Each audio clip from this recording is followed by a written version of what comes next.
for this opportunity.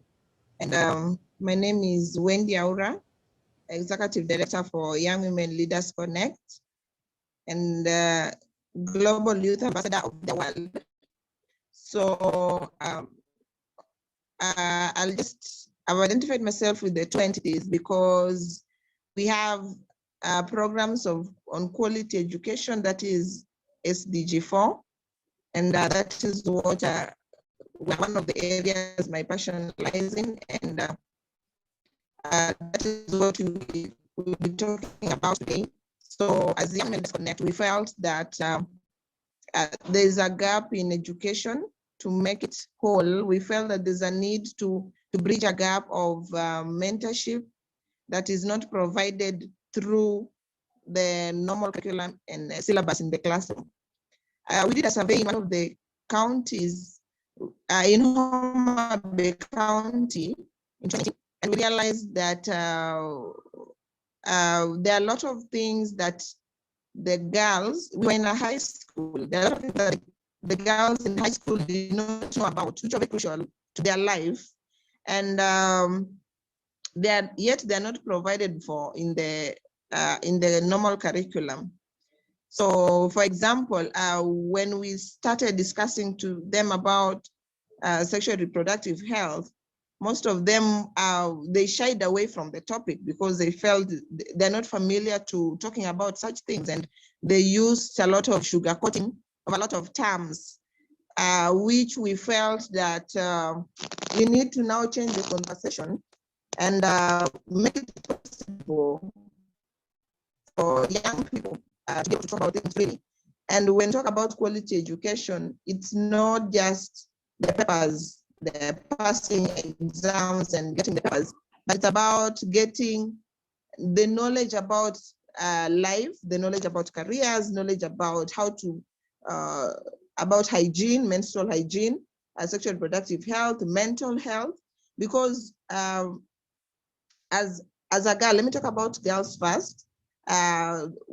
If you compare the number of school dropouts in the country, it's attributed to many factors like the teen pregnancies, early pregnancies, early marriages, and all these they can be reduced when we have a conversation to young girls and boys, when we keep mentoring them and when you work with them so that they're fully aware of the things and they're able to focus on their education. So what we do, we formed a program called sheRise, and the mentorship those started in 2017, but and we have been doing that since 2017. So under the sheRise program, we also just launched sheRise Club. So the goal of this club is to just have a sustainable way of walking the journey with the girls in schools.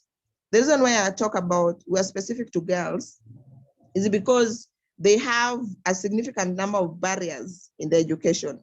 I don't mean that the boys don't have barriers, but if you compare the girls and the boys, you find that in a situation, for example, after the pandemic, a large number of girls went back to school pregnant, and that is that has a significant impact on their education. So they have a lot to bear compared to the boys, because the boys still continue to school, though factors like poverty cut across, factors like school fees, all that cut across, but girls face more than the boys. That's why we wanted to focus on giving the girls a sustainable and wholesome mentorship that will enable them complete school, and not just completing school, but being aware of about many things in life and just having the quality education that we're talking about in the sustainable development goals. Yeah, so that is just a hint of what we do. And we already launched the club at Oruba Girls in Migori County. And recently we just launched Ayani Primary School in Kibera. So for now, we set our eyes to work with the girls. Right now, there are 20 girls. And we want to have a mentorship and a journey with them through the education. And we are just looking forward to making more impacts in their lives. Yeah, so that is basically what we do. Okay, wow, that's good. You talked about 20 girls. Huh? How do you select them? How did you arrive at the 20? Because I'm sure there are many more. There are much more than the 20s. But so how did you narrow down to the 20 that you're working with? Okay, for Ayani Primary, there are actually 11 girls, and they're currently in class 6. So we did a pre-visit to the school before the launch, and we first look at the academic progress of the girls. The ones we selected are those who shown after talking with the teachers and the school administration, the girls that show willingness and interest to work hard. Yeah, because if you work hard, for me, I believe that for you to get supported from anyone, they'll actually first ask for your papers. How are you doing in class? Despite the challenges that you're facing, are you putting efforts in class? So we looked at their academic records, we looked at their background, because our main aim is that if you're going to support you, then there must be a challenge you are trying to address. And when we address that challenge, we want to improve where you are. We want to improve your results. We want to improve your life. So we just did a small survey, and with the help of the teachers and the school administration, they helped us to identify girls who are making efforts in school, but they're facing tremendous challenges in school.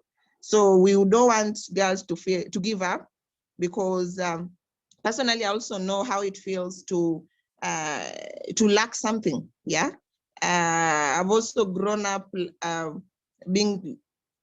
going out of school, in and out of school because of school fees, and at a point it affected my schooling. Yeah, because when you're at home, the others are reading. Sometimes if you don't have the textbook, others have, those who are able to. So it's so easy at that point when you lack something, it's so easy to give up, because you feel there's no means, there's no solution. But now that is the gap we want to bridge to address the challenge. And you first have to show willingness to work hard, because at the end of the day, the teachers are there, but you still have to put effort. If someone wants to come in to support you, you must show a record of effort. So we looked at the academic performance and also the background. And we hope that when we work with them, we may not be able to provide 100%, but we promise that we'll be able to do our level best to help them not give up, and because of the challenges, and just excel more than what they're doing now.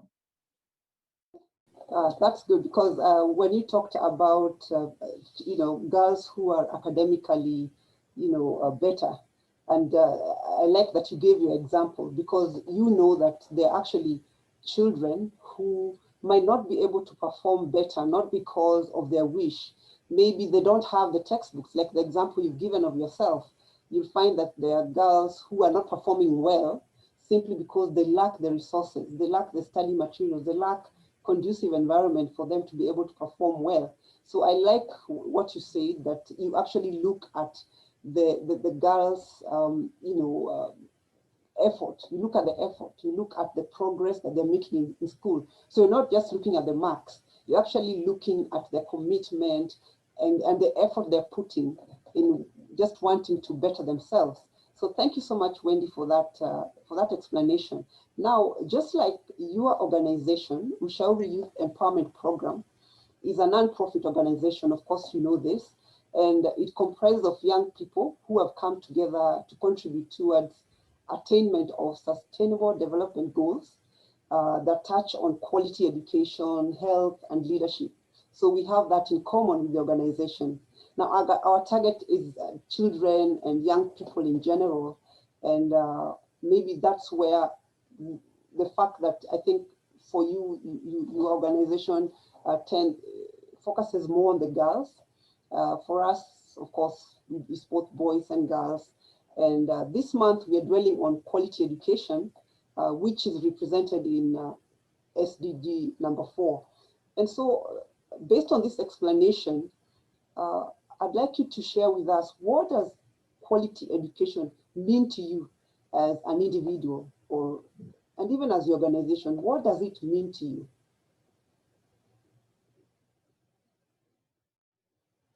So thank you so much. Education is a wide area. Education means being able to empower yourself with knowledge, being able to learn, to grow. That is education. And with this, in the context, we are talking about, when we talk about education, education is being aware of about things around you, being aware about life, being informed. Yeah. So, and when we add the word quality, quality adds it weight.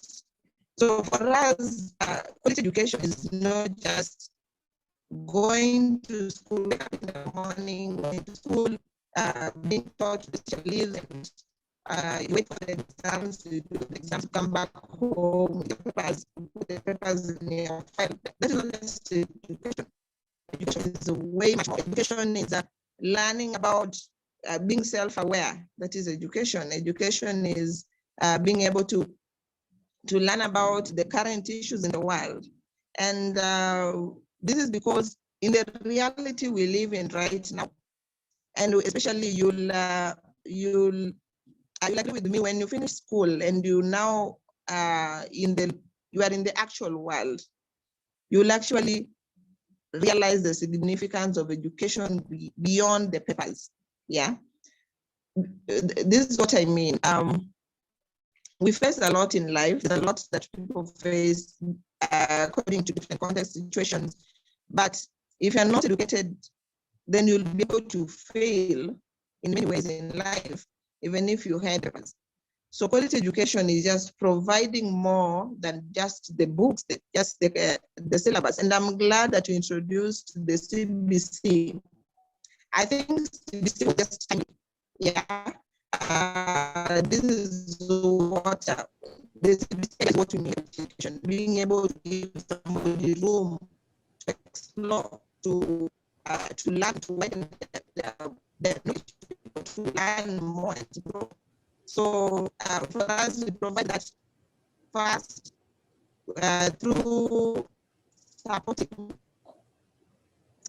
through mentorship, and that is now and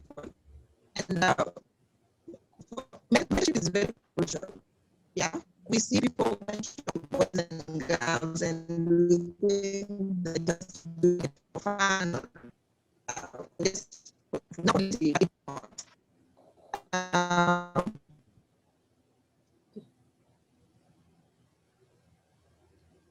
Okay. Unmute. Oh, okay. I think we lost. I think there's a network issue there for a minute. Eh? Okay. Are we back? Say something. Yeah. So okay. So quality education. Go ahead. So for us, quality education means being able to provide a 360-degree wholesome education. And by that I mean being able to grow your mind, being able to be aware about the current issues, being able to know about your body, to know about sexuality.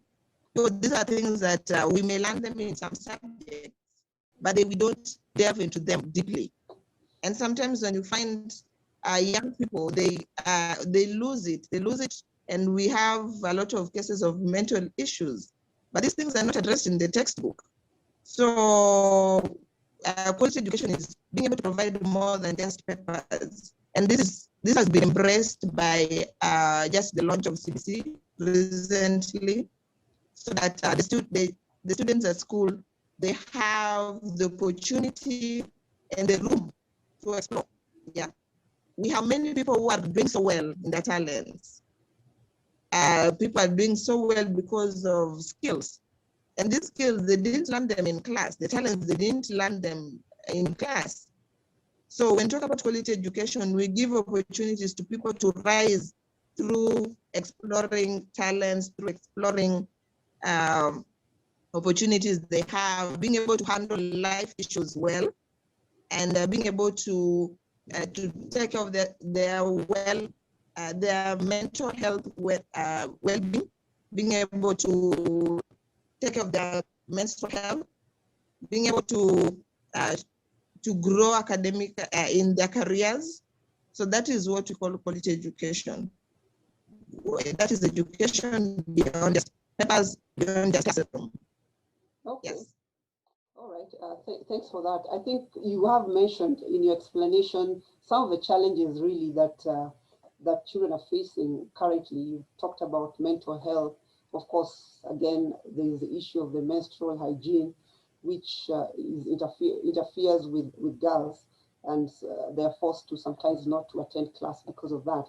So those are some of the challenges. But then again, I want to allow you to just share with us, if you've not mentioned any of this, you know, if you have any other in addition, just share with us any challenges or any barriers that you have experienced as you know, barriers to education to the children that you work with or that you're aware of, that children in Kenya are currently facing as barriers to education.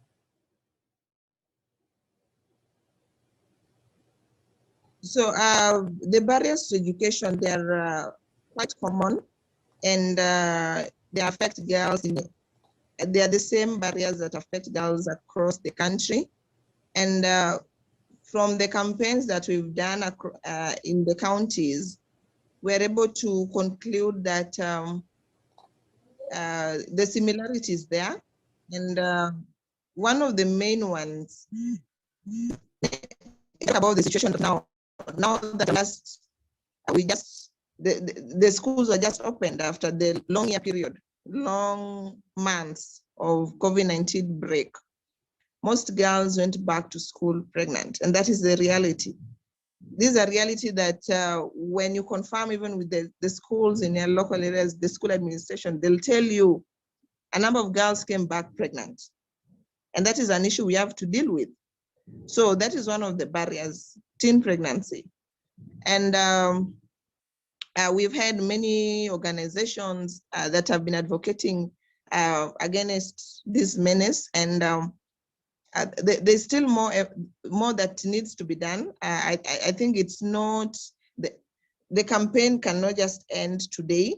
It is a journey that still continues. The efforts have to be doubled, because when you talk about teen pregnancy, there are a lot of things involved. That is now motherhood, another thing that we are talking about, child motherhood. Children were not ready to be parents, and at the same time, they want to balance between motherhood and classwork. Yeah, I understand at personal level what that means. I got my firstborn I was in second year, and I had to juggle between motherhood and classwork. So if myself, I was in a situation where I'm an adult and I'm able to think right and I know what I'm doing, you can imagine a class 6 or a class 7 who knows nothing about life, who knows nothing about relationships, and now they have an extra burden on themselves. And then you're telling them to concentrate in class, and they know nothing about motherhood. So I feel it is a major barrier that has come up after the COVID-19 pandemic. Another one that I'll talk about is we have early pregnancies. And most of these girls, when they get pregnant in the villages, the parents, they seldom care about these girls. And that is the reality.